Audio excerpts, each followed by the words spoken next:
방이 지저분한 건 게을러서일까요? 오늘은 방 청소와 심리 상태의 상관관계에 대해 얘기 나눠보려 합니다. 지금 이 영상을 보고 있는 당신에게 딱 한 가지만 물어보겠습니다.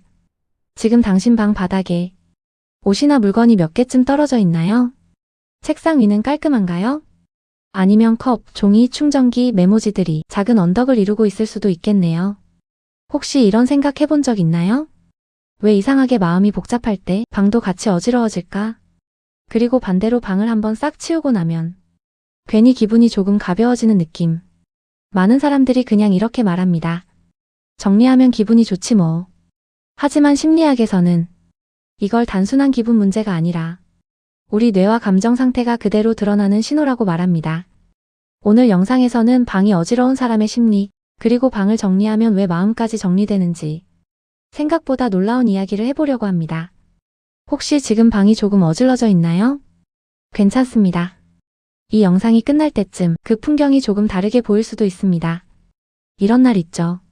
하루 종일 학교나 회사에서 지쳐 집에 돌아왔는데 아무것도 하기 싫은 날, 가방을 내려놓고 옷을 벗어서 침대 위에 툭 던져놓습니다. 내일 치워야지. 그런데 다음 날도 피곤합니다. 책상 위에 종이 하나 더 올라가고 컵 하나 더 생기고 택배 박스도 그냥 구석에 둡니다. 며칠 지나면 이제는 치워야 할 것들이 너무 많아집니다. 그때 머릿속에서 이런 생각이 스칩니다. 아, 치우긴 해야 하는데 귀찮다. 그리고 우리는 또 미룹니다. 어느 순간 방은 조금 어수선한 상태가 아니라 정리하기 버거운 상태가 됩니다. 신기한 건 그럴수록 마음도 더 무거워진다는 겁니다. 방에 들어올 때마다 괜히 기분이 찝찝하고 할 일이 밀린 것 같은 느낌. 그런데 또 치우려니 에너지가 없습니다. 그래서 이렇게 생각하죠. 나는 원래 정리를 못하는 사람이야. 하지만 여기서 중요한 질문이 있습니다. 정리를 못하는 걸까? 아니면 마음이 이미 지쳐 있었던 걸까? 심리학자들은 사람의 생활 공간이 그 사람의 심리 상태를 반영한다고 말합니다. 쉽게 말해 방은 마음의 지도 같은 겁니다.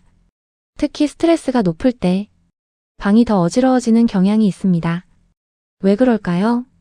우리 뇌에는 전전두엽이라는 부분이 있습니다. 이곳은 계획, 정리, 결정 같은 기능을 담당합니다. 그런데 스트레스가 높아지면 이 전전두엽의 기능이 떨어집니다. 대신 편도체라는 감정과 위협을 처리하는 영역이 더 활성화됩니다. 쉽게 말해 뇌가 이렇게 말하는 겁니다. 지금은 정리할 때가 아니라 버티는 게 먼저야. 그래서 작은 일도 굉장히 귀찮게 느껴집니다. 컵 하나 치우는 것도, 책 하나 정리하는 것도 이상하게 에너지가 많이 드는 것처럼 느껴집니다. 또 한 가지 중요한 연구가 있습니다. 미국 프린스턴 대학의 연구에 따르면 주변 환경이 어지러울수록 우리 뇌는 집중하기 어려워집니다. 눈에 보이는 물건 하나하나가 뇌에게는 작은 정보로 인식됩니다. 책, 컵, 옷, 메모지, 박스. 이 모든 것이 뇌에게는 이렇게 말하는 신호입니다. 이것도 처리해야 해. 저것도 신경 써야 해. 결국 뇌는 계속 작은 경고음을 듣는 것처럼 피로해집니다. 그래서 방이 어지러울수록 마음도 더 복잡해지는 겁니다. 흥미로운 사실이 하나 더 있습니다. 심리학 연구에서는 우울감이 높을수록 정리 행동이 줄어드는 경향이 발견됩니다. 에너지가 부족하고 동기가 떨어지기 때문입니다. 즉, 방이 어지러운 건 게으름의 문제가 아니라 이미 지친 마음의 결과일 가능성이 높습니다. 여기서 흥미로운 반전이 있습니다.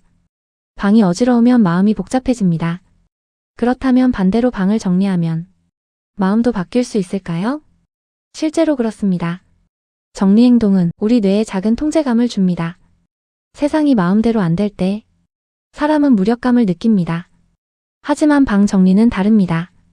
옷을 깔끔하게 정리하고 책 하나를 제자리에 두는 순간 뇌는 이렇게 느낍니다. 그래도 내가 바꿀 수 있는 게 있네. 이걸 심리학에서는 통제감 회복이라고 부릅니다. 작은 정리가 자존감과 안정감을 회복시키는 이유입니다. 또 하나 중요한 변화가 있습니다. 정리를 하면 눈에 보이는 정보가 줄어듭니다. 그러면 뇌의 주의력이 덜 분산됩니다. 그래서 방을 정리하고 나면 괜히 머리가 맑아진 느낌이 드는 겁니다. 많은 사람들이 인생을 바꾸려고 거대한 목표를 세웁니다.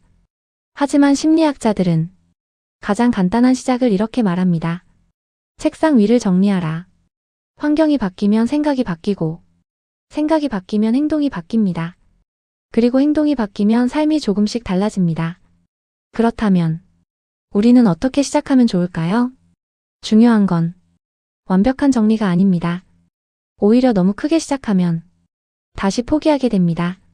그래서 이렇게 해보세요. 딱 5분만 정리하기. 타이머를 켜고 5분 동안만 눈에 보이는 물건 몇 개만 정리해보세요. 책상 위 컵 하나, 바닥에 떨어진 옷 하나, 종이 몇 장. 이렇게 작은 행동이 뇌에게 신호를 보냅니다.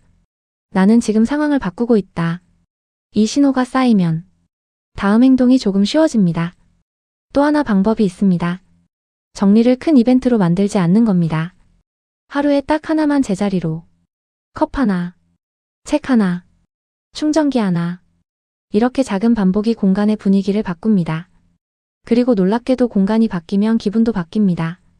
혹시 지금 방이 조금 어지러워 보이나요? 그건 당신이 게으른 사람이어서가 아니라 최근에 조금 많이 지쳐 있었을 수도 있습니다. 괜찮습니다. 지금 당장 완벽하게 바꾸지 않아도 됩니다. 단지 오늘 물건 하나만 제자리로 돌려놓아 보세요. 그 작은 행동이 마음에도 작은 여유를 만들 수 있습니다. 세상이 마음대로 되지 않아 우울한 날에도 마음을 정리하는 가장 쉬운 방법이 책상 위를 정리하는 것일지도 모릅니다. 오늘은 작은 공간 하나를 정리하면서 조금 가벼운 마음으로 하루를 마무리해보세요. 오늘 영상이 조금이라도 도움이 되었다면 구독과 좋아요, 알림 설정으로 함께 해주세요. 댓글로 여러분 방 상태도 솔직하게 남겨주세요. 지금 여러분의 방 상태나 정리를 통해 기분이 바뀌었던 경험을 들려주세요. 여러분의 이야기가 누군가에게 큰 위로가 될 수도 있습니다.